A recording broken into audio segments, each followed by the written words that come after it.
បាទជំរាបសួរពុកម៉ែបងប្អូនហ្នឹងហើយថ្ងៃនេះខ្ញុំមាន DC 105X មួយគ្រឿងទៀតហើយបងប្អូនម៉ាស៊ីនហ្នឹងគឺកំពុងចុះច្រូតរាល់ថ្ងៃចាប់ដើមច្រូតបងប្អូននេះមើលជើងក្រោមមកវាបងប្អូនណារឡូអីទាន់ទឹកស្ដើងទេណាក្រាស់ល្អរឡូ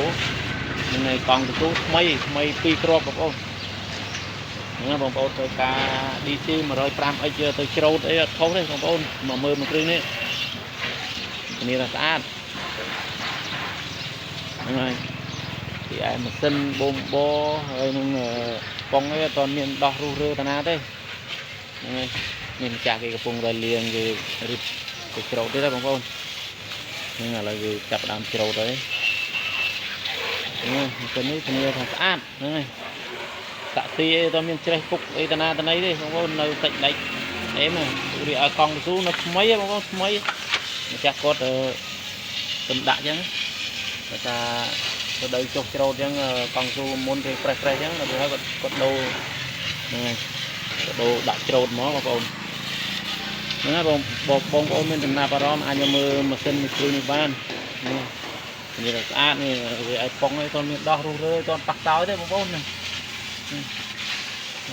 ទឹកឆ្នាំនេះនៅសំណុំស៊ីនមកជុំបងប្អូនហ្នឹងមើលកវាវមុខអីនេះភូមិវាគេប្រើឃុំអ៊ីណុកបងប្អូនហ្នឹងបើសិនណាបងប្អូនមានចំណាប់អារម្មណ៍អាចមកមើលម៉ាស៊ីនមួយគ្រឿងនេះបានតម្លៃធូរសមរម្យទេបងប្អូនតម្លៃអាចចរចាគ្នាបានអញ្ចឹងហ្នឹងម្ចាស់គេកំពុងតែច្រូតរាល់ថ្ងៃ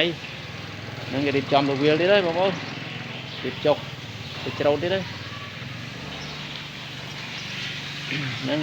បងប្អូនមានចំណាប់អារម្មណ៍អាចមកមើលបានបងមួយគ្រឿងនេះវាស្អាតហ្នឹងDC 105X 023បងប្អូនកង់ស៊ូរឡូនៅក្រាស់នៅថ្មីគាត់មានទឹកស្ដើងអីទេរឡូក្រាស់បងប្អូនរឡូស៊ីនមកជុំហ្នឹងហើយតែបងប្អូនមានចំណាប់អារម្មណ៍អាចមកមើលបានគ្រឿងនេះមានស្អាតណាការតុបតែងមកគេក៏ស្អាតលេងស្គុតលេងពណ៌អីមកអេមកង់ស៊ូថ្មីមកគូបងប្អូនកង់ស៊ូនេះតាក់ស៊ីអីជាងក្រមអីណានេះម្ចាស់គាត់មកបាញ់លៀងនេះមានទាន់ទុះទឹកឆ្នាំទេស្អាតទឹកឆ្នាំមកគ្រឿក៏មានទឹករិចរើមេស៊ូអីទេហ្នឹងហើយបើបងប្អូនមានចំណាប់អារម្មណ៍អាចទំនាក់ទំនងមកបានតាមរយៈលេខទូរស័ព្ទឬក៏តាមរយៈឆាតខ្ញុំបាទមានតែប៉ុណ្្នឹងទេសម្រាប់ចែកជូនបងប្អូនខ្ញុំបាទសូមអរគុណសូមជម្រាបលា